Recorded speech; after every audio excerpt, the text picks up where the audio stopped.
এই এতগুলো উপমার মধ্যে কোনটা সবথেকে তোমার পছন্দের বা খুব কাছের মনে হয় এটাই আমি? এই যে কটা তুমি সত্তার কথা বললে সবকটা এই তিনটে সেলফের মধ্যেই ভাগ হয়ে যাচ্ছে, এই সবকটাই আমি। সায়েন্টিফিক্যালি একা বলে কিছু হয় না। আমি যখন একা তখন আমার সঙ্গে আমার সোলটা রয়েছে।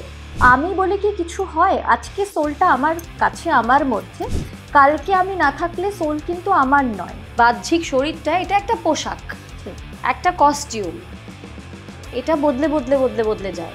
যদি কেউ বিশ্বাস নাও করেন যে পোশাকটা বদলায়, তাহলে তো আরো বেশি করে আমি আছে, কেননা সোলটা তাহলে শুধুই আমার। সেভাবে যে ফুল ফ্লেজেড অনেক সিনেমায় কাজ করেছো, বহু সিরিয়ালে কাজ করেছো, সেটা তোমায় দেখতে পাওয়া যায়। এই যে প্রশ্নটা তুমি আমাকে করলে, এই প্রশ্নটা আমার আজও যে আমি কেন করলাম না, এই উত্তরটা আমার কাছে একদমই নেই। কারণ এটা প্রযোজক এবং পরিচালকরা এই উত্তরটা দিতে পারবেন, যারা সিদ্ধান্ত নেন।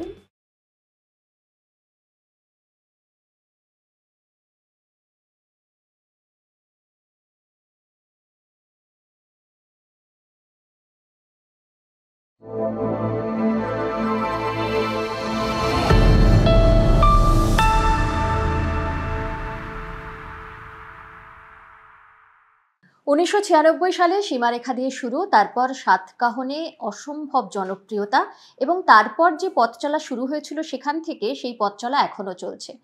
অসংখ্য টিভি সিরিয়াল, সঙ্গে ওয়েব সিরিজ, সিনেমা, শুধুমাত্র টলিউড নয় বলিউডেও তার জনপ্রিয়তা বেশ খানিকটা রয়েছে। এবং সম্প্রতি বা সাম্প্রতিক সময়ে তার মিউজিক ভিডিও, সবটা মিলিয়েই তিনি সকলের কাছে পৌঁছে গিয়েছেন। আর এমন একজনই কিন্তু আজকে ডেবি আনলিস্টের আমাদের আজকের এই এপিসোডে আমাদের সঙ্গে আড্ডায়, আমার খুব প্রিয় একজন অভিনেত্রী দেবলীনা দত্ত। দেবলীনা, স্বাগত জানাই। কেমন আছো? খুব ভালো আছি। ভালো। তোমাকে আমি অলওয়েজ খুব স্মাইলিং ফেসে দেখি, যদি না কিছু যখন প্রতিবাদী চরিত্রে থাকো তখন, তাছাড়া কিন্তু তোমার অনেকগুলো পরিচয় রয়েছে। পরিচয়ের মধ্যে যেটা একটা হলো, প্রথম তুমি অভিনেত্রী, দ্বিতীয় একজন খুব ভালো মানুষ, খুব সুবক্তা, যেটার জন্য তুমি বেশ পরিচিত, এবং খুব স্পষ্টবাদী। এই এতগুলো উপমার মধ্যে কোনটা সবথেকে তোমার পছন্দের বা খুব কাছের মনে হয় এটাই আমি? সবকটাই আমি। আমাদের মানুষের তিনটে সেলফ থাকে। হ্যাঁ, একটা হচ্ছে পাবলিক সেলফ, যেটা আমার অভিনেত্রী সত্তাটা। আরেকটা হয় ফ্যামিলি সেলফ, যেটা আমাদের একদম ক্লোজেস্ট সার্কেলের যে 4-5-6টা মানুষ থাকে তাদেরকে। আরেকটা হয় ওয়ান টু ওয়ান সেলফ, সেটা না শুধু নিজের সাথে নিজের যখন কথা হয়, সেই সেলফটা তৈরি হয় হচ্ছে নিজের সাথে পরিচয়টা যদি আদৌ হয় কারোর কখনো, যেটা সৌভাগ্যক্রমে আমার হয়েছে। এই তিনটে সেলফ থাকে। তো এই যে কটা তুমি সত্তার কথা বললে সবকটা এই তিনটে সেলফের মধ্যেই ভাগ হয়ে যাচ্ছে, কারণ সবকটাই আমি কোনো না কোনোভাবে আর কি। এবং সবকটাকেই তুমি সমানভাবে উপভোগ করো? আমি ভীষণ উপভোগ করি, আমি জীবনটাই উপভোগ করি, বেঁচে থাকাটাই খুব উপভোগ করি। এই যে কথায় বললে যে নিজের সঙ্গে নিজের যোগাযোগ বা নিজেকে ফিল করা, নিজেকে জানা, এটাও কিন্তু অ্যাট দ্য সেম টাইম খুব প্রায়োরিটিতে তুমি রাখো। আমি রাখি। সেটা একটু ডিসক্রাইব করো, কিভাবে, মানে কিভাবে এটা পারো করতে? তার আগে আমি বলি যে আমার ভীষণ কাছের বলে বললাম, তুমি যখন আমাকে ইন্ট্রোডিউস করলে, তুমি যখন বললে যে বম্বেতেও পরিচিতি, আমার না এইটা শুনলেই আমার মনে হয় এক আকাশের নিচেটা তুমি মিস করে গেছো, যেটা বলা দরকার। কারণ আমাকে বাংলার বাইরে বা দেশের বাইরেও, আমি যে কিছুদিন আগে সাউথ আফ্রিকা ঘুরলাম, যে মানুষ আমাকে ডাকেন বা চেনেন, সেটা না শুধু এক আকাশের নিচের জন্য। তাই এখনো শুধু নন্দিনী আমাকে যে বিশাল অন্য কাজের জন্য পশ্চিমবঙ্গের বাইরে বা দেশের বাইরে লোকজন যে অন্য না, এক আকাশের নিচে একটা বিশ্বব্যাপী নন্দিনী সবার কাছে খুব প্রিয়। তাই আমি কোনো ইন্টারভিউ শুরু করার সময় একবার নন্দিনীকে মনে করে নিই সবসময়, কারণ নন্দিনীকে নিয়েই আমি আর কি। নিজের সঙ্গে পরিচয়ের যে কথাটা আমি বলছিলাম, সেটা হচ্ছে এটা না, আমি গত 3 বছরে আমার আলাপ হয়েছে নিজের সঙ্গে নিজে, তার আগে আলাপ ছিল না। সেইটা হচ্ছে এরকম যে এইটা একবার আলাপটা হয়ে গেলে, আলাপচারিতাটা হয়ে গেলে আর একা থাকা বলে কিছু থাকে, কিন্তু একাকিত্ব বলে আর কিছু থাকে না। দুটো হয়তো, একটা হয় একা আর একটা হয় একা থাকতে থাকতে একাকিত্ব। একাকিত্ব বলে আর কিছু থাকে না। তাই জিনিসটা দারুণ মজার। তার কারণ হচ্ছে একাকিত্ব মানুষের কখন হয়? যখন আমি আমার সাথে আর একটা কোনো মানুষ নেই, তখনই তো একাকিত্ব হয়। কিন্তু এমনটা বাস্তবে হয় না, কারণ এটা আমি খুব সায়েন্টিফিক্যালি বলছি। কারণ আমি গত 3 বছরে আইনস্টাইনের খুব ভক্ত হয়েছি। আচ্ছা। আইনস্টাইনের ভাষায় বলছি, আমি এটা একদম ওনার ভাষায় বলছি, সায়েন্টিফিক্যালি একা বলে কিছু হয় না। আমি যখন একা, তখন আমার সঙ্গে আমার সোলটা রয়েছে, আমার একটা সোল আছে, সেই সোলটা রয়েছে আমার সঙ্গে, ঠিক আর একটা মানুষের মতো। তার সঙ্গে আমরা কখনো গল্প করি না, কখনো আলাপচারিতা করি না, কখনো দেখি না, কখনো তাকে কফি শপে একা কফি খেতে খেতে বলি না, আচ্ছা আজকে তোর কি ইচ্ছা করছে একটু আমেরিকানোটা না খেয়ে অন্য কিছু খেতে? এটা না হয়ে ওঠে না আমাদের, তাই একাকিত্ব হয়। কিন্তু একাকিত্ব হওয়া মানে একটা বড়সড় গন্ডগোল, তার মানে আমার নিজের কোম্পানিতে আমার নিজের ভালো লাগছে না, তাই আমার একাকিত্ব বোধ হচ্ছে। নিজের কোম্পানিতে আমি যখন আছি, সেটা যদি ভালো লাগে, সেটা না শ্রেষ্ঠ কোম্পানি হয়ে ওঠে। তখন তুমি আস্তে আস্তে নিজেকে ভালোবাসতে শুরু করো, আরেকটা মানুষকে যেভাবে ভালোবাসা যায়। নিজের ভালো দিকগুলো চোখে, নিজেদের খারাপ দিকগুলো আমরা খুব সহজেই দেখতে পাই বলে আমার ধারণা, ভালো দিকগুলো একটু চেষ্টা করে দেখতে পেতে হয়, সেগুলো চোখে পড়ে। তখন নিজের যত্ন নেওয়া শুরু হয়, আলাদা করে নিজের প্রেমে পড়ে যাওয়া হয় একটা সময়, ঠিক যেভাবে আর একটা মানুষের প্রেমে পড়া হয়, ঠিক সেইভাবে। সেইটা একবার ঘটে গেলে তাহলে কিন্তু শুধু উইন উইন সিচুয়েশন জীবনে, আর লুজ করার কিছু নেই।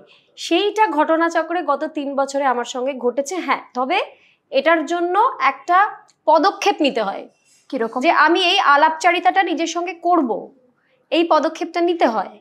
এবার সেই পদক্ষেপটা নেওয়ার জন্য একটু পড়াশোনার দরকার, একটু কিছু গুণী মানুষদের কথা শোনার দরকার। তো আমি বেশ কিছু গুণী মানুষকে ফলো করি সোশ্যাল মিডিয়ার কারণে। অনেক বেশিটাই খারাপ দিক, কিন্তু ভালো দিকটা হলো তাদের কথা খুব সহজেই শোনা যায়, তাদেরকে ফলো করি আমি। ওই যে বললাম আইনস্টাইন, যার কথাই হচ্ছে লাইফ শেয়ার করতে পারো যে কাদের ফলো করো, মানে এটা তো খুব পজিটিভ একটা নোট, পজিটিভ একটা বার্তা। হ্যাঁ, আমি সদ্গুরুকে ফলো করি, আমি ব্রহ্মা কুমারীকে ফলো করি, আমি গৌর গোপালকে ফলো করি, এবং প্রফেসর শর্মাকে ফলো করি। প্রফেসর শর্মা টাইপ করলেই পাওয়া যাবে। উনি কিন্তু কোনো গুরু বা কোনো সদ্গুরু বা ব্রহ্মা কুমারীর মতো কোনো স্পিরিচুয়াল গুরু উনি নন। আচ্ছা, উনি একজন বিজনেসম্যান, কিন্তু উনি জীবন সম্পর্কে যা যা বলেন সেটা শুধু না শুনে যদি সঙ্গে সঙ্গে অ্যাপ্লাই করা যায়, আমি অ্যাপ্লিকেশনে বিশ্বাসী। এবং আইনস্টাইনের প্রথম কথা, যেটা মূল মন্ত্র আমার জীবনের, উনি বলেন যে life is like a bicycle, keep moving or you will lose balance. True. তো মুভ করে যেতে হবে, যেটাই হোক না কেন। আর মুভ করে গেলে বাইসাইকেলটা যখন স্মুথলি চলতে শুরু করে, তখন প্রায় মনে হয় আমি উড়ছি। তো এদের প্রত্যেকের কথা শোনা এবং সঙ্গে সঙ্গে অ্যাপ্লাই, ইমিডিয়েটলি অ্যাপ্লাই, মানে আজকে যেটা শুনলাম সেটা আজকেই সারাদিনে অ্যাপ্লাই করা, করে দেখি তো কীরকম হয়। সেটা ম্যাজিক হয়। অনেকেই আমার এই কথা আগে শুনে বলেছেন যে উফ বাবা, আপনি বড্ড জ্ঞান দেন, এত জ্ঞান দেবেন না, এত কিছু হয় না জীবনে। আমি বলছি একটা বার অ্যাপ্লাই করে দেখো, তোমাদেরই ভালো হবে। আমি ভালোটা উপভোগ করেছি, তাই ভাগ করে নিচ্ছি যাতে আর 5টা মানুষের হয়। এটা পুরোপুরি শেয়ার করা। কিন্তু তোমার কথার প্রসঙ্গ ধরে একটা খুব সুন্দর কথা বললে, যে সোলের কথা বললে। হ্যাঁ, কিন্তু আমি বলে কি কিছু হয়? আজকে সোলটা আমার কাছে, আমার মধ্যে, কালকে আমি না থাকলে সোল কিন্তু আমার নয়, তাহলে তো আমি বলে কিছুই হচ্ছে না। যতক্ষণ এক্স্যাক্টলি যতক্ষণ সোলটা আমি না, একটা আমার এই যে বাহ্যিক শরীরটা, এটা একটা পোশাক, একটা কস্টিউম, এটা বদলে বদলে বদলে বদলে যায়। এবং তার যথেষ্ট প্রমাণ আছে। যারা দ্বিমত পোষণ করবেন আমার সঙ্গে, আমি বলবো আপনারা সায়েন্টিফিক এক্সপেরিমেন্টস এবং প্রমাণ একটু সার্চ করলেই পাবেন। তো এই পোশাকটা বদলে বদলে যায়, কিন্তু আমার শেষ নিঃশ্বাসের পর পোশাকটা বদলাবে, তার আগে নয়। যদি কেউ বিশ্বাস নাও করেন যে পোশাকটা বদলায়, তাহলে তো আরো বেশি করে আমি আছে, কেননা সোলটা তাহলে শুধুই আমার, আর কারণ নয়। কিন্তু যতক্ষণ না পোশাকটা বদলাচ্ছে, ততক্ষণ কিন্তু ওই আমিটার দায়িত্ব আমার। মানে আমার যে ছোট্ট আমিটা, আমার বাহ্যিক যে বয়সটা বাড়ছে তো ক্রমশ, ওই আমিটার বয়স কিন্তু বাইরের সঙ্গে তাল মিলিয়ে বাড়ে না, ওর বয়সটা অনেক ধীরে বাড়ে। তো ওই আমিটা এখনো ভেতরের যে সোলের যে আমিটা, ওর বয়সটা অনেক স্লোলি বাড়ে। ওই বাচ্চা আমিটা আমার মুখের দিকে সবসময় তাকিয়ে থাকে, যে আমাকে একটু দেখো, আমাকে একটু যত্ন করো, আমাকে একটু বোঝো, কেননা আমার বাহ্যিক আমিটা তো বড় হচ্ছি। তো ওই আমিটা, ওই জন্যই অনেক সময় আমরা ভুল ভ্রান্তি করে ফেলা, ভুল সিদ্ধান্ত নিয়ে ফেলা, যে এত অভিজ্ঞতা আমরা পার করতে করতে যাই, একটা সময় তো আমাদের একেবারে ঈশ্বর হয়ে যাওয়ার কথা, কোনো ভুলই হবে না, কোনো ভুল সিদ্ধান্তই নেব না, কাউকে কষ্ট দেবো না, তৎসত্ত্বেও আমরা ভুল করে ফেলি। কেননা ভেতরের আমিটার বয়স অনেক আস্তে আস্তে বাড়ে, যে আমিটাকে নাকি দেখা যায় না। তো আমার পোশাকটার ভেতর যতদিন সে রয়েছে ততদিন কিন্তু আমারই দায়িত্ব। না হলে গীতায় বলতো না, আত্মহত্যা মহাপাপ। হত্যা পাপ, কিন্তু আত্মহত্যা মহাপাপ। নিজেকে সবার আগে যত্ন করো, তাহলে তুমি তোমার কাছের সব মানুষকে প্রচন্ড ভালো রাখতে পারবে, নচেত পারবে না। একদম দারুণ একটা কথা বললে। এই প্রসঙ্গে তো আবারও আসবো, তবে তোমার অভিনয়ের মানে যে চ্যাপ্টারটা রয়েছে সেটা একটা লং চ্যাপ্টার, সেটাতে একটু ফিরে আসি। তুমি যেমনটা আমাকে বললে যে এক আকাশের নিচে সেটা সব থেকে বেশি জনপ্রিয়তা এনে দিয়েছিল, এবং তারপরে যেমন সাতকাহন, সীমারেখা, সেগুলো তো রয়েইছে, এছাড়া সিনেমা রয়েছে বা অন্যান্য কিছু রয়েছে। সেই যে শুরু করেছিলে ধরো 1996, তাই তো? 96, একদম ঠিক, একদম ঠিক। সেখান থেকে 2025, মানে এতগুলো বছর অভিনয় করতে করতে সকলেই বলেন যে তারা শেখেন, প্রত্যেক নিয়ত শেখেন এবং একদমই তাই। নিজেকে ইমপ্রুভ করেন। তো সেই জায়গা থেকে এই জায়গায় যখন এই নিজের জার্নিটাকে দেখো, কি মনে হয় যে নিজেকে ঠিক কতটা ইমপ্রুভ করতে পেরেছো, এবং যে স্বপ্নটা নিয়ে এগিয়েছিলে সেটা কি ফুলফিল করতে পেরেছো, নাকি এখনো বাকি আছে পথ চলা? স্বপ্নের পরিপূর্ণতা তো কখনো হয় না, হতে পারে না আমার মতে। কারণ স্বপ্ন তো বিরাট, স্বপ্ন দেখার সময় তো নিশ্চয়ই আমরা মাপঝোপ করে দেখবো না, কারণ ওটা তো স্বপ্ন দেখা, ওটা তো আকাশ ছোঁয়া হবে। মানে স্বপ্নেও যদি আমি মাপঝোপ করব তাহলে ব্যাপারটা বড্ড কষ্টের। স্বপ্ন দেখার সময় তো মাপঝোপ করবো না, কাজে স্বপ্নের পরিপূর্ণতা তো কখনোই হয় না। কিন্তু আমি বলবো এখনো প্রতিটা স্বপ্ন ধীরে ধীরে ধীরে ধীরে সত্যি হতে হতে হতে হতে হতে হতেই এগোচ্ছে। আমার কিন্তু ভাগ্যটা ভালোই এই প্রফেশনে। ভাগ্যের একটা ব্যাপার থাকে, মানুষ বলে যদি সেটা হয় তাহলে আমার ভাগ্যটা ভালো। আমি স্ট্রাগল দেখেছি আমার কো অ্যাক্টার্সদের জীবনে, এখনো দেখছি। আমাকে যে খুব একটা কাজ পেতে স্ট্রাগল করতে হয়েছে তা কিন্তু নয়। আমাকে বেশ নিমন্ত্রণ পত্র দিয়েই আমার প্রথম অফারটা এসেছিল। আমি বিউটি কন্টেস্ট জেতার পরে যখন মডেলিং করছি, তখন মডেলিংয়ের ছবি দেখে প্রথম অফার আসে। সেটা কোনোদিন টেলিকাস্ট হয়নি, মানসী বলে একটি সিরিয়াল। কিন্তু মানসীর অভিনয় করার পরেই বোধহয় টেকনিশিয়ানসরা বা অন্য কেউ সীমারেখাতে গিয়ে বলেন যে এরকম একটি মেয়ে কাজ করলো, হয়তো ওনাদের ভালো লেগেছিল, তখন সীমারেখার ডাকটা আসে। সীমারেখা যেহেতু এত পপুলার, তারপরে সাতকাহন হয়, মাঝখানে আরো অনেকগুলো খুব ভালো পরিচালকের সঙ্গে, অভিজিৎ দাশগুপ্তর সঙ্গে কাজ করা হয়, যার কাছ থেকে আমি প্রচুর শিখেছি, পার্থ সেন। সাতকাহন তো হ্যাঁ আমার প্রথম প্রোটাগনিস্ট। আমি একেবারেই এসে প্রোটাগনিস্ট দিয়ে শুরু করিনি, কারণ আমাদের সময় তাই হতো না। আমাদের সময় নতুন মুখ দিয়েই প্রোটাগনিস্ট হবে এই এই সিস্টেমটা ছিল না, আমাদের অন্যরকম সিস্টেম ছিল। এখন যেটা আছে সেটাও ভালো, কিন্তু আমাদের সময় সিনিয়র যারা তারা প্রোটাগনিস্ট করতেন, আমাদের ছোট ছোট চরিত্র করে শিখতে শিখতে যেতে হতো। তো সেই দিক থেকে দেখতে গেলে আমি খুব তাড়াতাড়ি একটা প্রোটাগনিস্ট করেছি সাতকাহন। মানে আমার অভিনয় জীবনের 5 বছরের মধ্যেই সাতকাহন হয়েছে। সাতকাহন দেখে কিন্তু আমাকে রবি ওঝা ডেকেছিল এক আকাশের নিচের জন্য, যেটা অনেকেই জানেন না। তো এক আকাশের নিচেতে আমাকে রবি ডেকেছিল জিনাতের চরিত্র করার জন্য। আমি একটা সি গ্রেড সেক্স ওয়ার্কারের চরিত্র করতাম। সেখানে নন্দিনীর সঙ্গেই আমার সিন থাকতো, সেটাও যথেষ্ট পপুলার ছিল কারণ সিরিয়ালটাই পপুলার।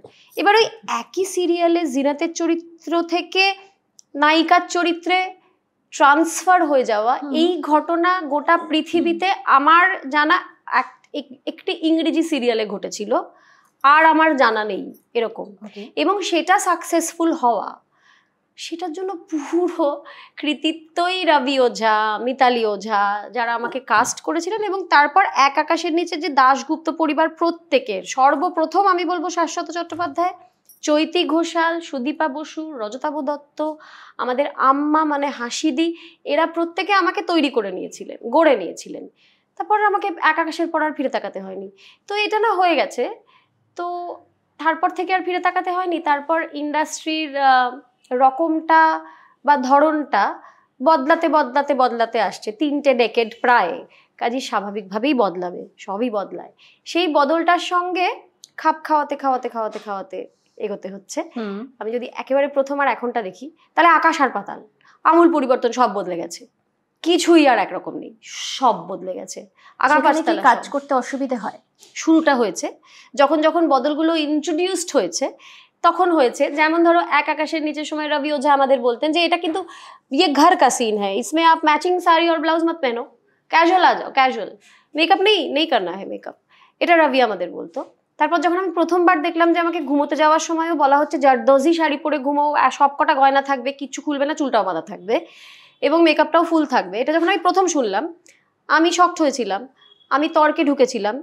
কিন্তু আমি খাপ খাইয়ে নিতে পারি, এইটা আমার একটা সুবিধা আছে, তো আমি খাপ খাইয়ে নিয়েছি। আমার মনে হয়েছে এরা যখন এটা বলছে এদের নিশ্চয়ই কোনো লজিক আছে, কোনো কারণ আছে, তাই জন্য বলছে। তো প্রত্যেকবারই শকড হই, তারপর খাপ খাইয়ে নিই। একদম, মানে ওই অ্যাডজাস্টমেন্টের ব্যাপারটা ওই এই ক্ষেত্রে তুমি করে নিয়েছো যে ঠিক আছে সময় যেরকম ভাবে পাল্টাচ্ছে সেইভাবে করছো। সার্ভাইভাল অফ দ্য ফিটেস্ট, সেটাই তো জীবন। আমি যদি খাপ না খাওয়াই তাহলে ইন্ডাস্ট্রি থেকে আমি বেরিয়ে যাব, ইন্ডাস্ট্রি তো যেমন চলা চলবে। তো আমি তো অভিনয়টা যতদিন আমার হাত পা চলবে, হাঁটাচলা করবো, আমি অভিনয়টাই করতে চাই, তাহলে তো খাপ আমাকে খাইয়ে নিতেই হবে। কিন্তু ধরো এক আকাশের নিচেতে যেভাবে জনপ্রিয়তা পেয়েছিলে বা তোমার অভিনয় যেভাবে পছন্দ করেন দর্শকরা, সেই তুলনায় পরে মানে এর পরে আস্তে আস্তে যখন যত সময় এগিয়েছে, হ্যাঁ, তুমি সেভাবে যে ফুল ফ্লেজেড অনেক সিনেমায় কাজ করেছো, বহু সিরিয়ালে কাজ করেছো, সেটা তোমায় দেখতে পাওয়া যায়নি। কি কারণে? সিরিয়ালটা তো ক্রমাগত করেই গেছি, একই রকম ভাবে করে গেছি। কিন্তু যেটা আমার মনে হয়, এই কথাটা ধরে আমি যেটার সাথে সহমত তোমার সঙ্গে, সেটা হচ্ছে যে আমাদের সময় সিনেমার সিরিয়ালের একটা খুব ডিস্টিংক্ট ভাগ ছিল, মানে এরা টেলিভিশন এরা সিনেমা, এরকম একটা ভাগ ছিল। এখন তো সেটা নেই, এখন মিলেমিশে গেছে। এই মিলেমিশে যাওয়াটা যবে থেকে শুরু হলো, যবে থেকে টেলিভিশনের মানুষরা ভীষণভাবে সিনেমা করতে শুরু করলেন এবং আমাদের শহরে সিনেমাটা ঢুকে গেল, মাল্টিপ্লেক্স হয়ে গেল, তখন থেকে আমার মনে হয়েছে যে আমার ছবি যে হারে করার কথা ছিল সেই হারে ছবিটা আমি করলাম না, যেটা অনেকেই করেছে, টেলিভিশনের মানুষরা অনেকে করেছে, যেটা আমি করলাম না। এবারে এই যে প্রশ্নটা তুমি আমাকে করলে, এই প্রশ্নটা আমার আজও যে আমি কেন করলাম না, এই উত্তরটা আমার কাছে একদমই নেই। কারণ এটা প্রযোজক এবং পরিচালকরা এই উত্তরটা দিতে পারবেন, যারা সিদ্ধান্ত নেন মূলত কাস্টিংয়ের ক্ষেত্রে। বিশেষ করে প্রযোজকরা আমি বলবো দিতে পারবেন, কারণ এমন বহু হয়েছে, মানে যতজন পরিচালক আমাকে ছবির জন্য অ্যাপ্রোচ করেছেন, ততগুলো ছবি যদি আমি এখন করতাম, তাহলে হয়তো এখন আমি ছবি করছি, আমার অন্য কিছু করার সময়ই নেই হাতে, এটা হতো। কিন্তু তার মধ্যে 50% সময় পরে পরিচালক আমায় জানিয়েছেন যে প্রযোজকের তরফ থেকে আপত্তি আছে, তাই আমাকে বাদ দিতে হচ্ছে। এবারে সেই জন্য আমি বলবো, বিশেষ করে ছবির প্রযোজকরা আমাকে বিশেষ একটা পছন্দ করেন না। সেইটা আমার জানা নেই কেন। কখনো যদি কেউ বলে দেন যে কেন, তাহলে আমি জানতে পারি কেন। আমি নিশ্চয়ই চেষ্টা করব যে ল্যাকেজটা আছে আমার সেটাকে ঠিক করার, কিন্তু সেই কারণটা আমি যখন জিজ্ঞেস করেছি কেন, সেই কারণটা আমার কাছে কখনো আসেনি। কোনো অজ্ঞাত কারণে আমি বাদ পড়েছি, ফলে আমি ইমপ্রুভ করার সুযোগটাও পাচ্ছি না, কারণ আমি জানি না কারণটা কি। কিন্তু কখনো নিজে থেকে তো সবসময় হয়েছে যে তোমার কাছে চরিত্র এসছে, তোমার কাছে অফার এসছে এবং তুমি সেটাকে দেখেছো যে হ্যাঁ তুমি এটা করতে পারবে কিনা, অফকোর্স, এবং গল্প কেমন, যেগুলো সাধারণত দেখা হয়। আমি পুরো স্ক্রিপ্ট পড়ে তারপর একটা চরিত্র সিলেক্ট করি, পুরো স্ক্রিপ্ট পড়ে, চরিত্র শুনে না, পুরো স্ক্রিপ্ট পড়ে। হ্যাঁ হ্যাঁ। তো কখনো এরকম হয়েছে তোমার নিজেকে অ্যাপ্রোচ করতে হয়েছে কোনো কাজের জন্য, সেটা কখনো করেছো? কোনো কাজের জন্য নিজেকে অ্যাপ্রোচ, মানে একটা কোনো না, সেটা কখনো করা হয়নি। যে একটা কাজ হচ্ছে, আমার মনে হচ্ছে যে এই কাজটাতে আমি থাকলে খুব ভালো হয়, বহুবার মনে হয়েছে, কিন্তু সেইটার জন্য অ্যাপ্রোচ করা আলাদা করে হয়ে ওঠেনি। করলে হয়তো ভালো হতো, আমি জানি না। আমার মনে হয়েছে যে আমাকে যখন ডাকেনি তখন আমার চরিত্র নিশ্চয়ই নেই, কাস্টিং তো হয়েই গেছে, আমি দেখতেই পাচ্ছি। তবে বিশেষ বিশেষ কিছু মানুষকে আমি নিশ্চিত অ্যাপ্রোচ করেছি, কাজের জন্য স্পেসিফিক্যালি নয়, যে আমি তোমাদের সাথে কাজ করতে চাই, তোমাদের কাজ আমার খুব ভালো লাগে, তাই আমি কিন্তু তোমাদের সাথে কাজ করতে চাই। এটা জানিয়ে রাখলে অনেক সময় যেটা হয়, মানে এত বড় একটা ইন্ডাস্ট্রি তো অনেক সময় মনেই পড়ে না। এটা আমি নিজেদের প্রোডাকশন করার সময় দেখেছি, মনেই পড়ে না। আর একজন এসে বললো যে ওকে ভাবতে পারো তো, আরে হ্যাঁ ও তো আছে ইন্ডাস্ট্রিতে, আমার তো মনেই নেই। সেই জন্য এরকম কিছু মানুষ আছে যাদেরকে আমি বলে রেখেছি যে আমি কিন্তু তোমাদের সাথে কাজ করতে চাই, যদি আমার করার মতো চরিত্র আসে তখন আমাকে বলো। এটা করেছি। কখনো এরকম হয়েছে যে ধরো তোমাকে প্রথম সিলেকশনে রাখা হলো, যে তুমি থাকছো এবং তোমার সঙ্গে কথাও হলো, বা কখনো হয়তো সেভাবে কথা হয়েছে, কিন্তু পরে যখন ফাইনাল হলো, পুরো স্ক্রিপ্টের পর যখন কাস্টিং ফাইনাল হলো, তুমি জানতে পারলে বা তুমি শুনতে পেলে যে তুমি সেই জায়গাটায় বা সেই চরিত্রে তুমি নেই, বা সেই প্রজেক্টে তুমি নেই, এরকম কখনো হয়েছে? অসংখ্যবার হয়েছে। আমার 27 বছরের ক্যারিয়ারে এটা বহুবার হয়েছে। তবে শুরুর 10-15 বছর এটা ছিল না। তখন কিন্তু যেটার জন্য ডাকা হতো সেটা মেটেরিয়ালাইজ করে যেত মোটামুটি। এটা না পরের দিকটাতে বেশি হয়েছে আর কি।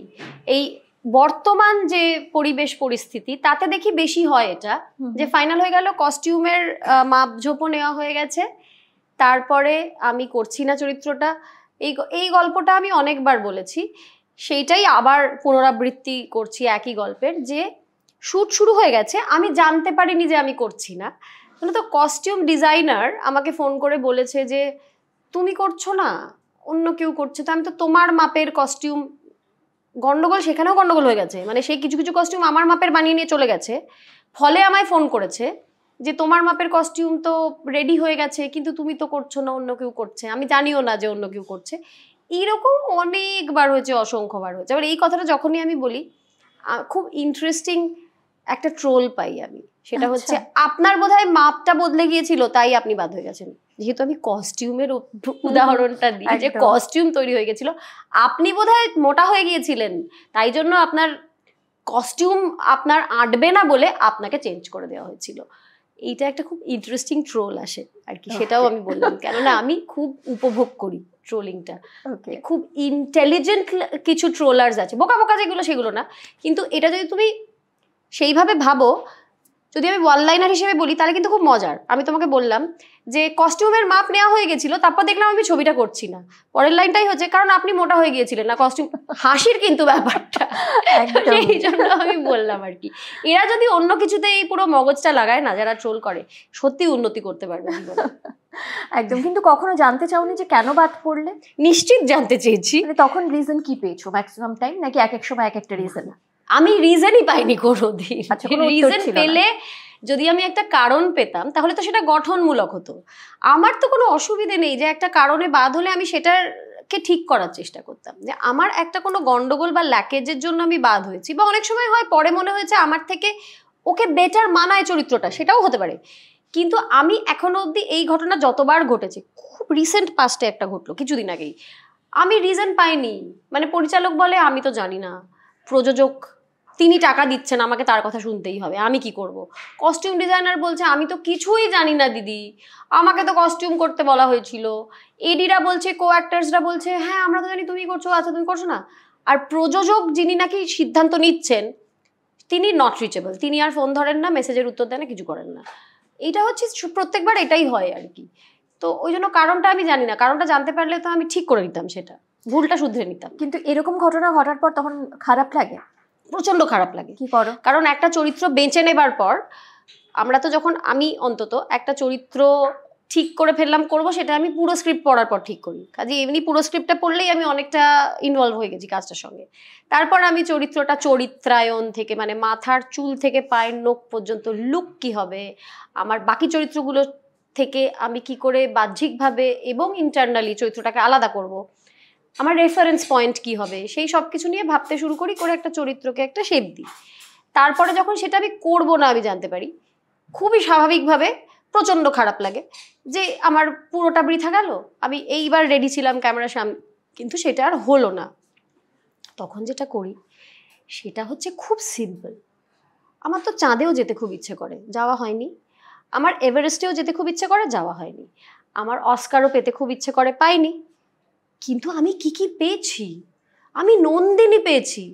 আমাকে একটা চরিত্র তুমি বলো ভেবে, 27 বছর পর আমি সাউথ আফ্রিকায় যখন গেছি আমাকে নন্দিনী বলে ডাকছে সবাই, আমি এটা পেয়েছি। আমরা সব সময় না পাওয়াটার দিকে তাকাই, কিন্তু একটু হিসেব নিকেশ করতে, একটু অঙ্ক করতে বসো যদি একদিন, যদি বসো একদিন, তাহলে তুমি দেখবে যে আসলে না পাওয়ার হিসেব অনেক বেশি না পাওয়ার থেকে, আমাদের ফোকাসটা না পাওয়ার দিকে। তাই জন্য মনে হয় যে আমি কিছুই পাইনি জীবনে। পাওয়ার কথা যদি ভাবি, প্রত্যেক দিন গরমকালটাতে আমি বাড়িতে যখন ঘরে এসি চালাই, আমি ভাবি আমার ঝোড়ো বস্তির সামনে বাড়ি, ওরা ঘুমোতে পারছে না দুপুরবেলা রাত্রিবেলা, আমি একটা এসি ঘরে ঘুমোচ্ছি, এ কি কম পাওয়া? কতজন পাচ্ছে না ভাবো তো, দুবেলার খাবার পাচ্ছে না। তো পাওয়াটা এত বেশি, তখন ওই দুঃখটা চলে যায়। একদম।